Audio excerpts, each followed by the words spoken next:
Aha! Hello! Good day, good dag in the Viking tongue. And welcome to Northworthy Sagas and Stories.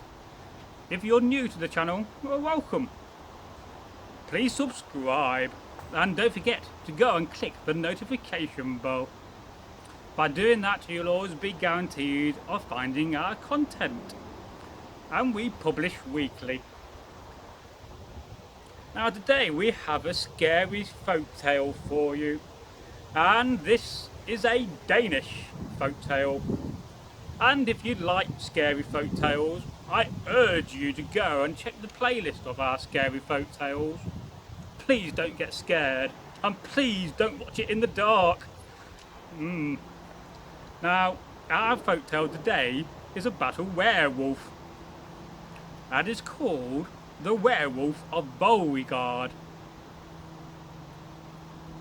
One day, a man and woman, husband and wife, were sat at home in their longhouse in the early morning, and they was getting ready to set off to a local village of Adrial Heath to go and pick up a cartload of heather. Well, the husband pulled out the horse from the field, attached it to the cart.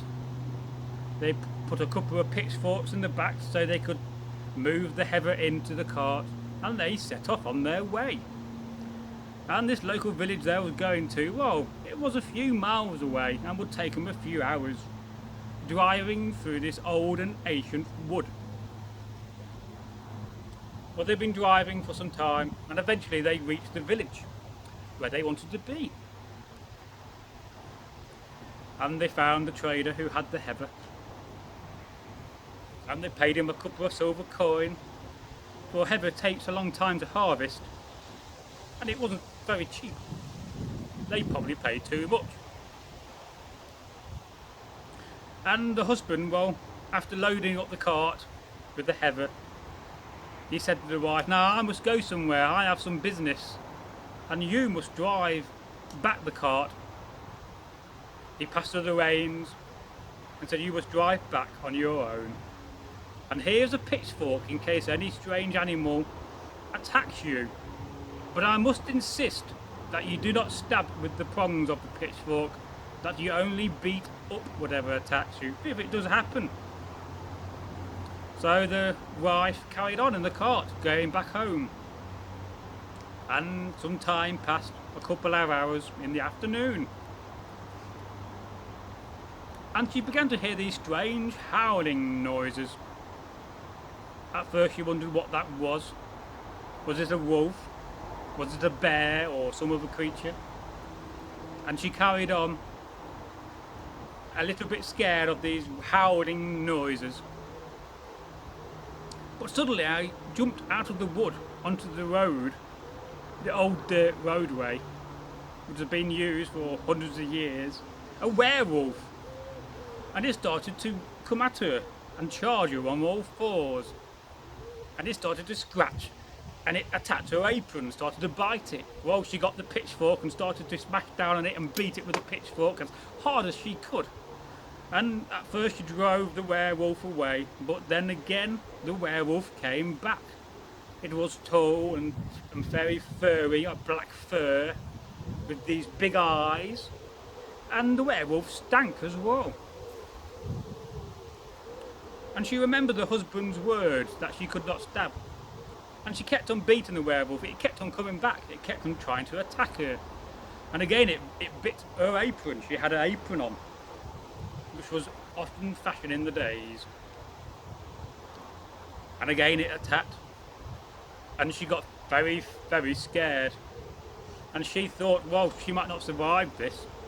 So in the end she had no option but to stab it with the pitchfork, with the prongs of the fork, and she did this. And as soon as she stabbed it with the prongs of the fork, the werewolf made the most ugliest and frightening gulp and ran off back into the wood. Well, some time passed, and she carried on the road, still scared out of her wits after what happened. And she came back home to her longhouse, the farmstead where her and her husband lived.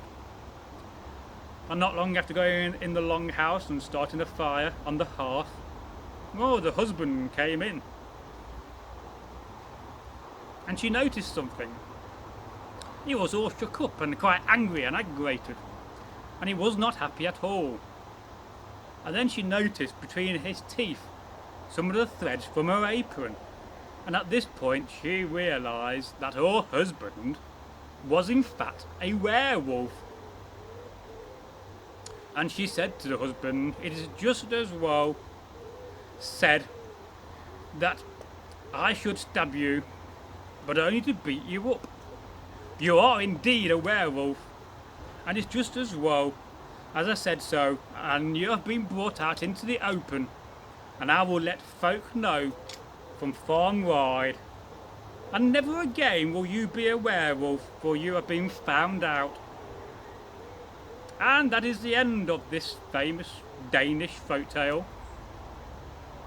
Now, you have already seen a version of this folktale from a storyteller of Tyrkir Thorkelson. Hello Tyrkir. And if you'd like to see this folktale, and its slightly different title, it is called The Werewolf and the Pitchfork, then I urge you to go and check out that story in a card. And if you got this far in this tale, I thank you for watching. And don't forget to go and leave a comment, like the video. We have plenty more tales of werewolves, we have tales of the Draugr, and we have tales of many strange creatures on this channel.